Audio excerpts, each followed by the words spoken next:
awesome.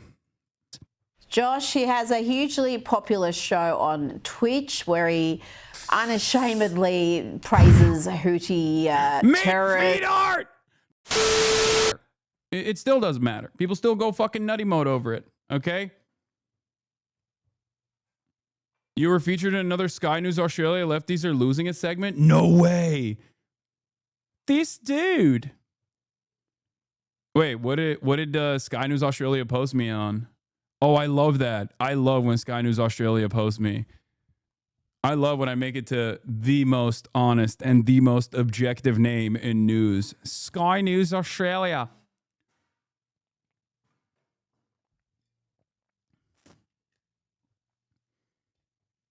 Why don't you say going bananas anymore? Because I don't go bananas anymore. It's time for Lefties. Lefties losing it! Arr! Lefties losing it!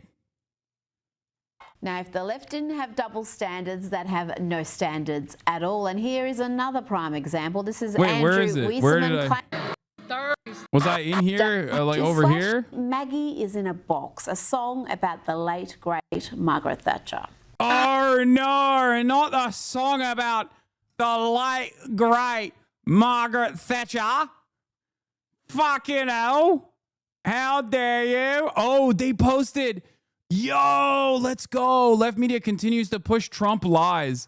By the way, Sky News Australia is like Fox News on steroids. Ironically owned by the same guy that owns Fox News, for the record, Rupert Murdoch, who is Australian, and this is his like main channel. This is Australian Fox News.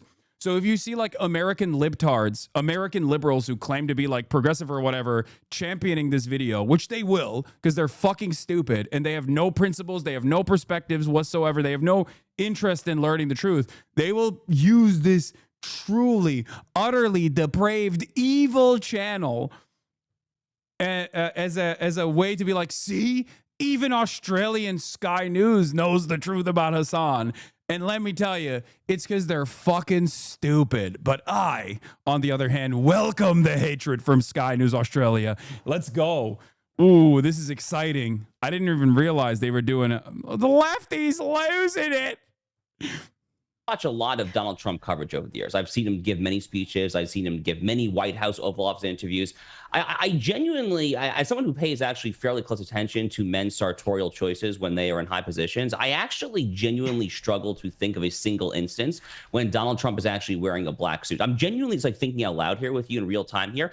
I feel like the guy's always wearing a blue suit. I mean, Trump's go-to look. Anyone and Trump, okay, blue suit. Like, he's always wearing a blue suit. Whatever. It has an impact, particularly outside of the US, because the US, you do have a bit more diversity in the media, not as much as you would like to see, but there is counter narratives that are actually correcting some of this fake news. But in Australia and elsewhere in the world, it's almost all... I love her. She's so fucking stupid. I love her. Remember, this is the one that was like, oh no, lefties losing it. When the Australian pro-Palestinian HasanAbi came up to me and was like, or no, don't drink Coke, before Coke was on the BDS list. Because as you guys know, once it made it onto the official Palestinian National Committee BDS list, I stopped drinking Coke. Hasan, I'm doing a linguistics project on content creators and pro-Palestinian content. Would you have time to do a survey at some point? If not, no worries. Probably not. All right. All we get is just this relentless negative stuff, whether it's serious issues or trivial, like the colour of his suit at a funeral. Before you go, I want to get your opinion on this remarkable New York Times fluff piece that they've done on a character called Hasan Piker, a character they describe as a progressive mind in a MAGA body, because he works out. Apparently that makes him a MAGA body, but he's as bad as MAGA as I'm blonde. What he is, Josh, is virulent. Remember, they are mad because they like MAGA, okay? Something that, because when you first see this, you're like, when you first see this, they're Australian. You don't understand. This is Sky News. You think maybe it's objective. No. Remember, this is like Australian Fox News. So, like, she's mad because the New York Times is doing a puff piece on a terrorist, myself, right? A fawning puff piece on a terrorist, and she's mad because MAGA is a good thing, and they're comparing me to a good thing, and that's what's fucked up.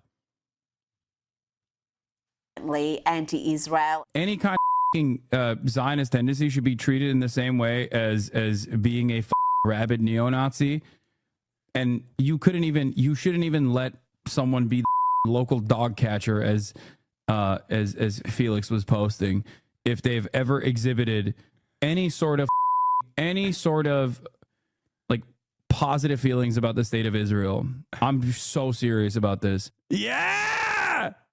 I mean, yeah, what's the problem? Yeah, if you are pro-Israel, okay, and you're a politician and you're pro-Israel, then yeah, it's no different to me than being fucking pro-Nazi Germany or pro-apartheid South Africa. What's the problem? What, you got an issue with that? What's the difference? Yeah, no, I love when they post things that I actually do mean rather than post shit out of context, because it triggers the autism in my brain where I'm like, no, you don't understand. You're misunderstanding me. It annoys me to no end. If you post, like when Fox News wrote that article about me, if you remember, when they were like, Hasan wants 9/11 to happen, I was annoyed because that's not what my statement was at all. But in that article, they also post some of the things that I say all the time and are objectively correct. Like when they said, when they posted about how I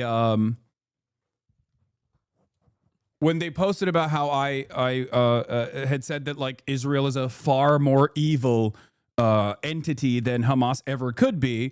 When you post that and you get mad about that or whatever, I'm fine with that. You know what I mean? Like, that's okay, because that is my statement. And it's also objectively true. Like, try to address the argument instead of fucking complaining about it, you know? But I hate it when they clip chimp and then they go, oh my God, like he said he loves when Palestinians are doing mass rapes or some shit. It's like, no, I never said that. You're a fucking freak. Anyway, awesome. Josh, he has a hugely popular show on Twitch where he unashamedly praises Houthi terrorists. Art! Thank you for the 20 community gifted subs. Hell yeah, dude. Hell yeah.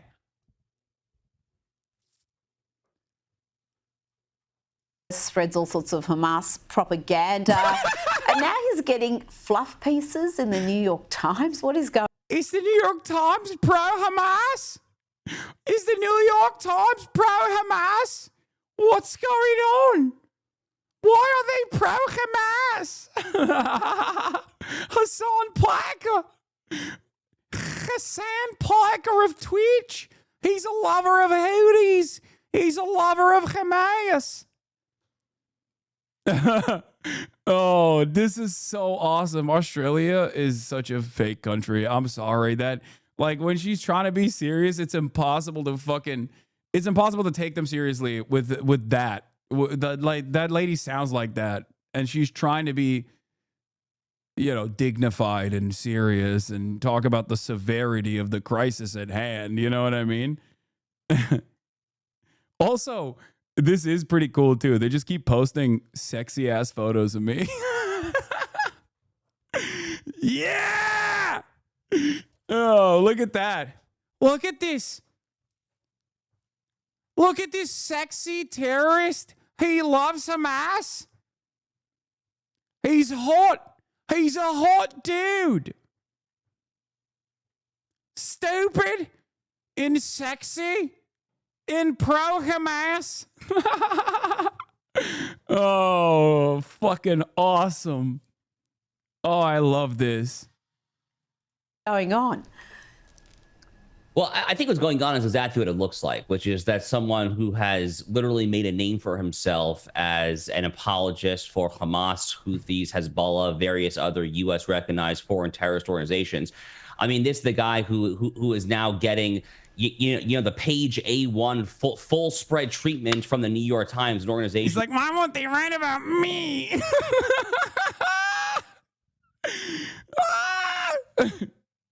I don't like it. Can you sue them for slander? What? Why would I fucking do that? What are you talking about, dude? Like, People being like, oh, I can't believe he's doing apologia for Hamas. Okay, dude. Yeah, sure. Who cares? Suck my dick. Okay. Ironically enough, I don't make any apologies for Hamas. I do actually call out things that I think are violent, things that I believe are atrocious, as a matter of fact, significantly more than pro-Israel people do on their side, okay? I also do understand who the real the real villains are in this story, and that is and always will be Israel until they abolish the apartheid, of course, until they end the occupation. They do the same thing they do in the U.S., says it's entertainment, not news. Yeah, also, I don't care about, this is awesome. Yeah. Suing is soy. You care more about the prison colony than your neighbor to the north, L? Okay, stop. That was probably best known for burying coverage of the Holocaust back towards the back of the paper for 3, 4, 5 years during World War II. The New York Times has a long and deeply inglorious track record.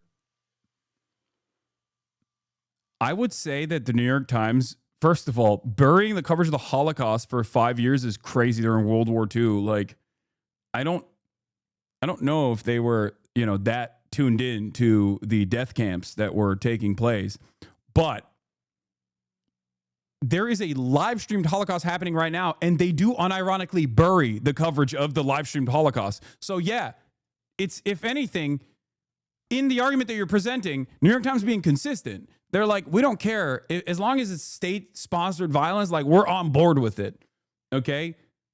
And we will do our very best to defend it. Barry Weiss, peace on you.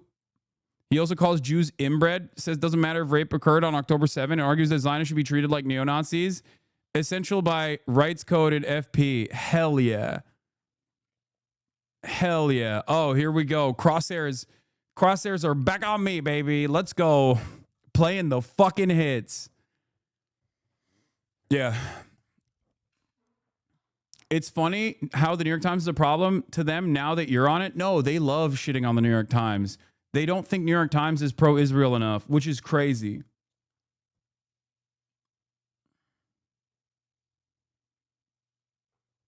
Bovine Berry. I do want to read this. The handsome face of terror apologia. That's awesome.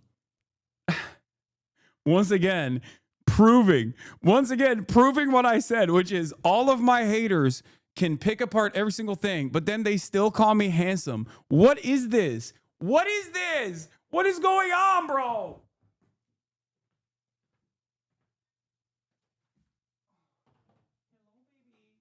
Hello, baby. Hello, baby. Good girl.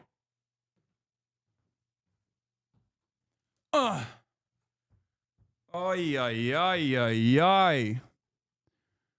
Oh, this is so funny. As a Jewish viewer, I can't believe it. I mean, Barry Weiss this is her whole shtick, so it's not surprising.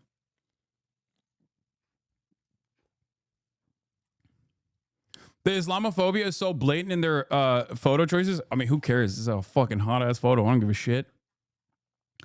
Hasan Piker has been called a model for the future of progressive media. He also calls Jews inbred and says Zionists should be treated like neo-Nazis. On Sunday, the New York Times ran a bouncy profile on an online influencer who's made millions telling Gen Z that socialism rocks. His name is HasanAbi Piker, and he has 2.8 million followers on the live stream platform Twitch, where he broadcasts live from his West Hollywood home for 8 hours every day, commenting on everything from the latest Supreme Court ruling to his workout regimen. The Times headline initially described him as a progressive mind and a MAGA body. It later changed to a progressive mind and a body made for the manosphere, and spilled much ink analyzing his sex appeal. A lot of people, I think, also are forgetting that the article was on the style section.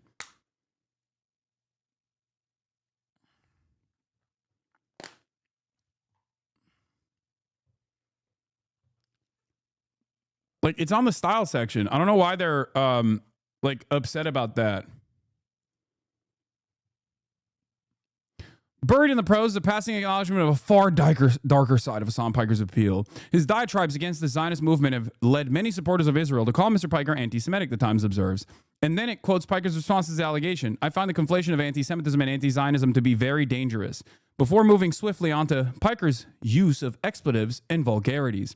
What exactly are Piker's diatribes against the Zionist movement? The Glowing Times profile doesn't say. Perhaps readers will conclude he's simply fierce in his criticism of the current Israeli government. I am. That is not at all the case, because Piker records up to 10 hours a day and has done so for 5 years. It's hard to paint a comprehensive picture of his views, but even a cursory look at his work reveals a person who dismisses violence against Israelis, celebrates Islamist terrorists, and advocates for treating pro-Israel Americans as neo-Nazis. Doesn't matter if rapes happened on October 7th, Piker said, while live streaming. It doesn't change the dynamic for me. Apparently, not even the most brutal, inhumane crimes committed during Hamas' October 7th invasion of Israel could justify the Israeli military response, which he repeatedly refers to as an ethnic cleansing campaign. Oh, that's awesome. Oh my God. Oh my God. Amazing. They accidentally also showcased the framework. It's out of context, but they also, in their endless desire to present me as someone who is against Israel's ethnic cleansing campaign, have accidentally added on the actual point that I was making, which is that even if there were rapes that took place on October 7, okay, this does not justify genocide against the entirety of the Palestinian population. That is a perfectly normal take. R.M. Brown talked about you a lot yesterday. Wait, what? Who is R.M. Brown? Anyway. Just this week, he claimed on Twitch that in a totally just world, regardless of your background, any kind of fucking Zionist tendency should be treated in the same way as being a fucking rabid neo-Nazi. The vast majority of Jews identify as Zionists. He went on, you shouldn't even let someone be a fucking local dog catcher if they have exhibited any sort of... Okay, first of all, I gave credit to Felix, friend of the show, Felix Biederman, for this. I feel like it's fucked up that they took that context out, because I didn't come up with that, okay? I did not come up with that. Felix did, which I was giving credit to. And it's kind of messed up that you're taking away his credit. That's really fucked up, Barry. Don't do that. If they have exhibited any sort of positive feelings for the state of Israel. At the same time, Piker implies that acts of violence committed by Islamists are justified. On November 29, 2023, he described the attacks of October 7 as a retaliation for an ongoing apartheid. Again, thank you for posting that, because it is correct. It is a retaliation for the ongoing apartheid. That is precisely what happened here. Piker doesn't only justify terrorism, sometimes he glorifies it. On December 20th, Piker played a Hamas propaganda video on his live stream audience of 25,000. In it, dramatic music plays a member of terrorist group Forge and Demo Guns. Title card reads, "We will continue to kill your soldiers by our locally manufactured snipers." Piker reads it out loud and then says, "Wow, there's a little message for the Americans out there as well." On January 2024, Houthi pirates seized a commercial ship in the Red Sea and took the crew hostage. Among the rebels was a 19... That's not true! This is fake. Rashid al-Haddad was not one of the rebels that overtook the commercial ship in the Red Sea. This is again incredibly fucking annoying. Why is it incredibly annoying? Because I don't mind interviewing a fucking Houthi rebel, okay? I would interview a Houthi rebel, but he's not. So I hate that these guys always say he's a Houthi guy. He's a Houthi rebel. And it's not like no real outlet has referred to Rashid al-Haddad, whose last name is al-Haddad, not al-Houthi, by the way. Okay? Important. Most likely Sunni and not a Zaidi Shia regardless. Again, not a part of the Houthi family, not a part of the al-Houthi family, and not a part of the Ansar Allah militancy regardless. But even if he was, I would still interview him. I thought he was initially. Not even Fox News has actually called him a Houthi, for the record. Time to interview an actual Houthi guy to fix this. Yeah, they're too busy. They probably hate me now because of Jackson Hinkle.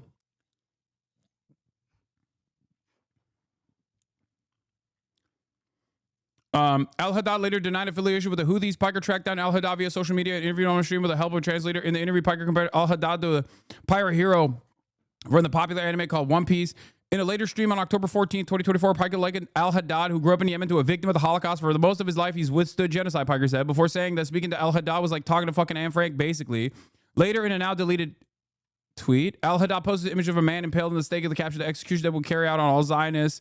On September 28, 2024, Piker shared what he called a music video, which was actually Houthi propaganda clip. In it, this is another instance where it's like, I don't mind showing these fucking music videos. I've shown these music videos. I've shown music videos of all fucking forms of militancy. We've literally fucking looked at ISIS videos as well on this broadcast. It's now become a problem, so I can't do it, but it's the only fucking website. This is the only website where they have a rigorous application of the terms of service.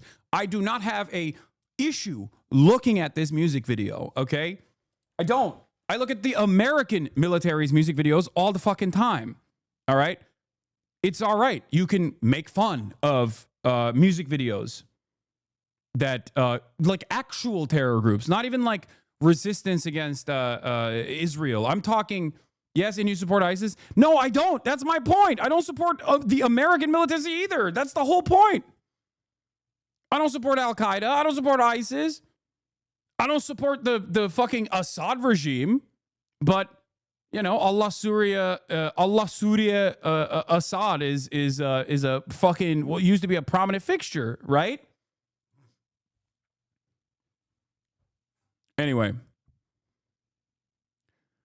No one shits on Louis Theroux for interviewing Nazis. What on earth is wrong with these people?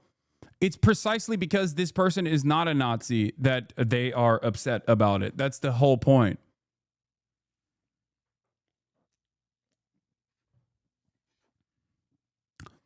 On September 28, 2024, Piker shared what he called a music video, which was actually a Houthi propaganda clip. In it, gun-toting Islamists sing a rallying cry to defeat the masses of infidels.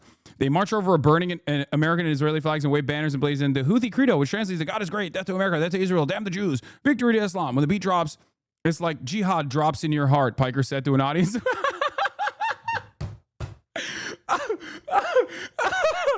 Wait, why would they...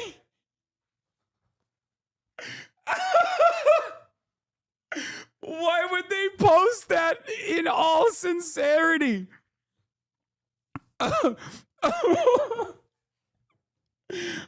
Dude, damn, that was fucking, I was funny as shit, dude. Sometimes I'm really funny, okay? I impress myself, okay? Listen, if no one's gonna laugh at my jokes, I'll laugh at my jokes. I don't give a fuck. Oh, that's hilarious. Oh, that is amazing. Wait, I gotta post this. Piker said to an audience of the Houthis, he said, they're very musical people. This is fucking hilarious. Oh my God.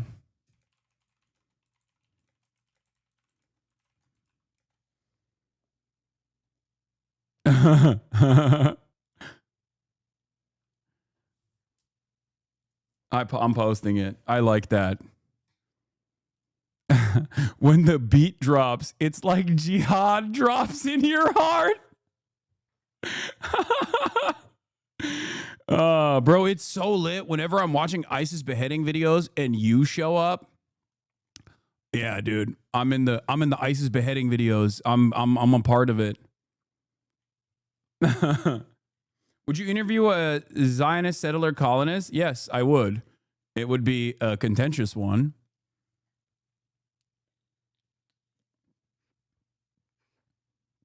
How would they feel if you interviewed a Kahanis who would espouse the views we saw throughout the Thoreau documentary? They would still call me an anti-Semite, as they're calling Louis Theroux an anti-Semite now. And why are they calling him an anti-Semite? Because he interviewed some of the most rabid psychopaths. Like, that's what it is. That's what it is. That's the whole point. Yeah, if you show Israeli settlers behaving in the normal ways that they behave, and let them talk, you're an anti-Semite. How dare you? Piker is stratospherically popular among Gen Z. The year that Hamas invaded Israel,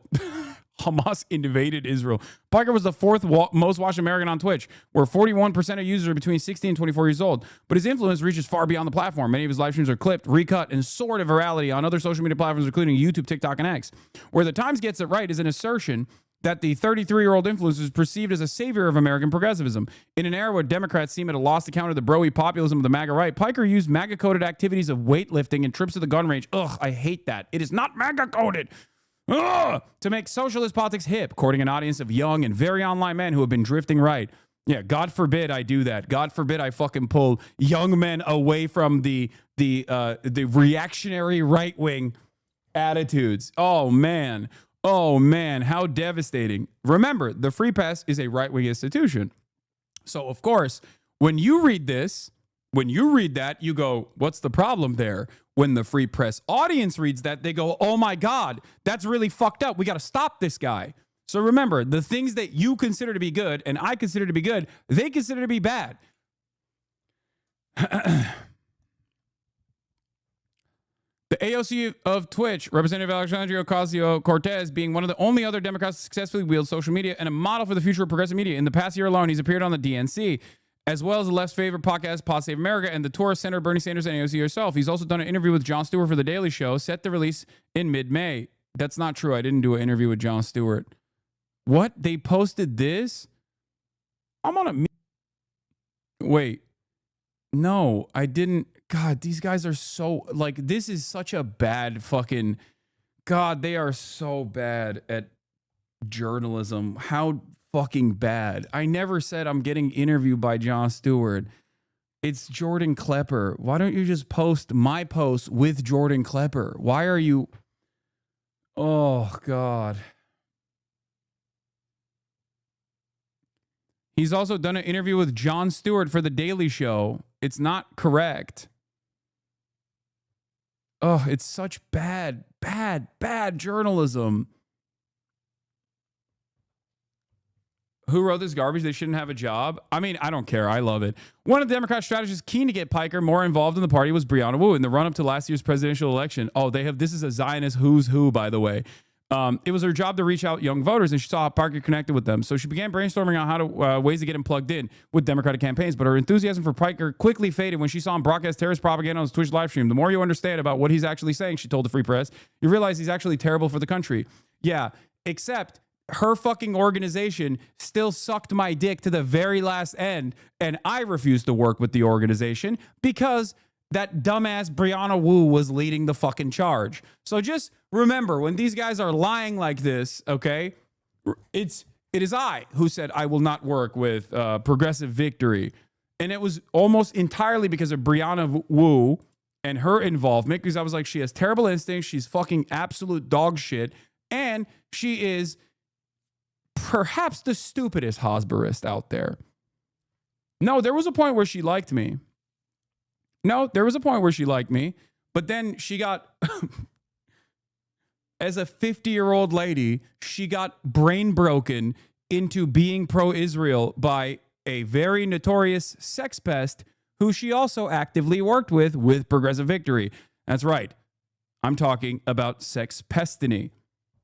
Yes, post-October 7, Brianna Wu developed a new version of herself where she decided to be pro-Israel. That gave us a lot of wonderful moments, like when she said the Houthis.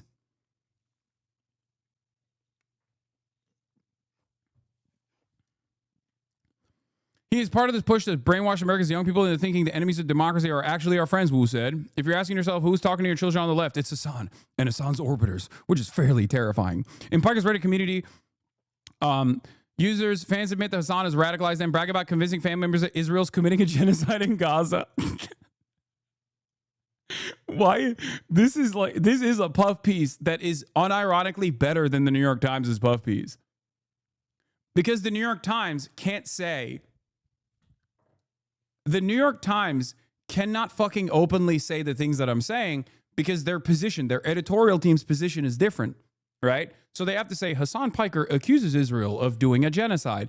These guys will posterize my fucking dubs actively because they know that their audience already has that mentality. It's the same with Fox News, right? Many young people seem to draw their rhetoric directly from Piker and the militant anti-Zionism he constantly promotes on his channel. Take the word inbred, which anti-Israel activists have repeatedly used on college campuses to refer to their Jewish peers during the heated confrontations. Piker first referred to Israelis as inbred in March of 2024. Just 1 month later, first instance of use of Jewish students being called inbred at a pro-Palestine campus protest was recorded. By the way, I might actually go like the Free Press has a lot of motion amongst some of the most insane right-wing billionaires. Like, this is Peter Thiel's institution and stuff. So this kind of article, this kind of posting is somewhat dangerous in terms of like getting me in front of the crosshairs of the federal government. Like, remember, Barry Weiss was able to get a famous Palestinian academic assassinated in Gaza alongside his entire family. Refat, rest in power. So, you know, that's they do have a lot more motion with the government. So, and as you know, Donald Trump does love sucking up to any kind of pro-Israeli group out there. So who knows?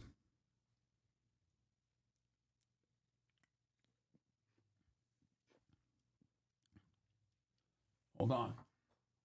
Let me get apolitical real quick.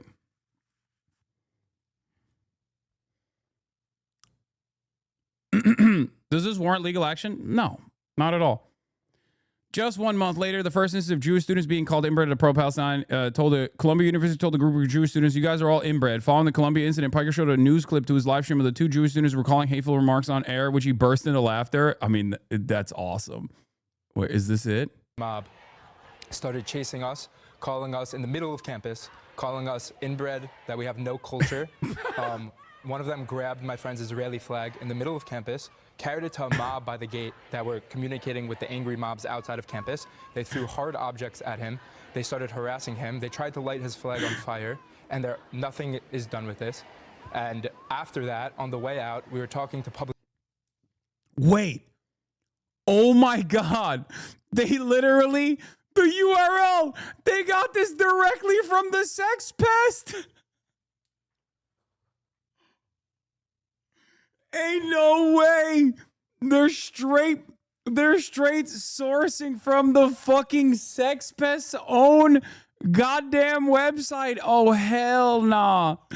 Oh, that's awesome. You're laughing. He's distressed and you're laughing, Hank. I know. Well, you know.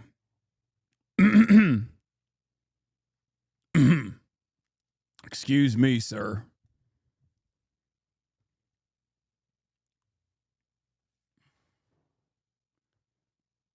Who do you think convinced him to write this article, dog? I mean, it's awesome. I don't have issues with this article.